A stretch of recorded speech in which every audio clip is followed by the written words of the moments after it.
اسرائیل بنے گا حدیث میں خبریں، یہ سارے مسلمان ممالک تمہارے ہاتھ سے نکل جائیں گے مسلمانوں، یہ عراق اور اردن اور یہ اور وہ، یہاں تک کہ ترکی، سعودی عرب کا بھی شمالی حصہ نکل جائے گا۔ البتہ مدینے کا جو ان کا پروگرام ہے اس کو اللہ نہیں پورا ہونے دے گا، مدینے میں داخلے کی ان کو اجازت نہیں ملے گی۔ بہرحال یہ سارا کچھ ہونے والا ہے۔ وہ وقت بھی آنے والا ہے کہ حضور کی ایک حدیث کے مطابق ایک شخص کے 1000 بیٹے ہوں گے تو 999 ختم ہو جائیں گے، ایک بچے گا۔ یہ وقت بھی آنے والا ہے کہ حضور فرماتے ہیں اتنی بڑی جنگ ہوگی، اتنی خوریزی ہوگی کہ پوری زمین اٹ جائے گی لاشوں سے۔ تو پرندہ جو ہے کوئی، ایک تو پرندے ہوتے ہیں کہ جو مردار خور ہے، گدھ ہے، وہ تو بڑی خوشی سے اتریں گے، تناول فرمائیں گے لاشوں کو۔ اسی طریقے سے کوے ہیں، چیلے ہیں، لیکن جو نفاست پسند پرندے ہیں وہ لاش کے اوپر اترنا نہیں چاہتے۔ تو ایک پرندہ اڑتا چلا جائے گا، اسے کہیں زمین پر اترنے کی جگہ نہیں ملے گی، لاشیں ہی لاشیں ہوں گی، یہاں تک کہ وہ تھک ہار کر اس کے جو ہے پر جواب دے جائیں گے، گرے گا تو لاش پر گرے گا۔ یہ وقت آنے والا، اور یہ یہودیوں کے ہاتھوں، یا یہودیوں کے جو سپورٹرز ہیں اس وقت، جو ان کے ہاتھ میں آلہ کار ہیں، ان کے ہاتھوں آنا ہے۔ میرے نزدیک اس کام کے لیے اس ملعون قوم کو، کہ جو حضرت عیسیٰ کے زمانے سے ملعون ہو چکی ہے، اس کو باقی رکھا گیا ہے، اسے یہ موقع دیا گیا ہے۔ اس نے اسرائیل بنا لیا ہے، تقریباً 2000 سال کے بعد وہ دوبارہ آ کر آباد ہوئے اس سرزمین میں جہاں سے نکال دیے گئے تھے 70 عیسوی کے اندر۔ یہ سارا کچھ کیوں ہو رہا ہے؟ ان کا یہ استثناء کیوں کیا گیا؟ یہ بڑی تلخ بات ہے، یہ یاد کر لیجیے، کیونکہ یا تو قوم اسی وقت ہلاک کر دی جاتی، جیسا کہ ہوا قوم نوح، قوم ہود، قوم عاد، قوم ثمود، قوم شعیب، یہ ہوا کہ نہیں ہوا؟ اور سدوم اور عمورہ کی بستیاں جہاں حضرت لوط بھیجے گئے، اور آل فرعون جو ہلاک کیے گئے، یا تو پوری قوم ہلاک کی جاتی؟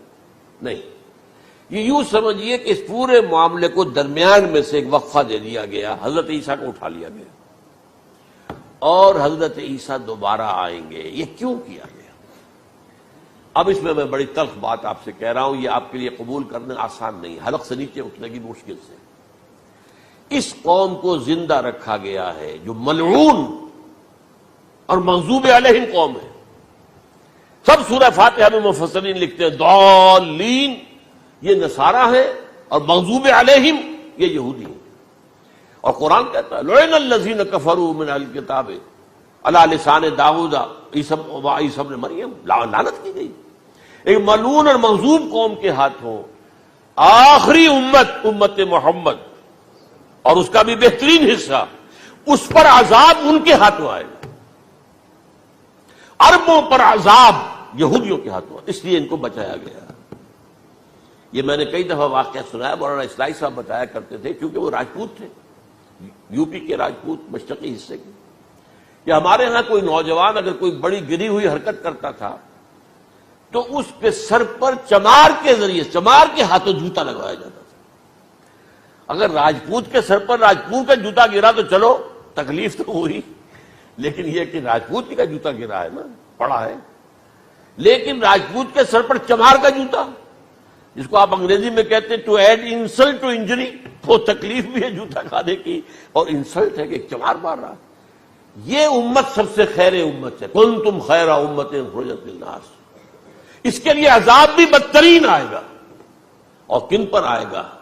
اس امت کا جو اصل نیوکلیس ہے عرب، جس کے بارے میں حضور کی حدیث موجود ہے ویل للعرب، عرب کے لیے بہت بڑی ہلاکت، اور آج ہماری نظر میں آ رہا ہے وہ ملعون اور مغضوب علیہم قوم، ان کے سینے کے اندر خنجر کی طرح بھونکی گئی ہے، اور 30 کروڑ کے قریب عرب بے حمیتی، بے غیرتی، بزدلی، کمزوری، ذلت، مسکرت کی مثال بنے ہوئے۔ کوئی بول سکتا ہے اس اسرائیل کے خلاف؟ کو بول سکتا ہے؟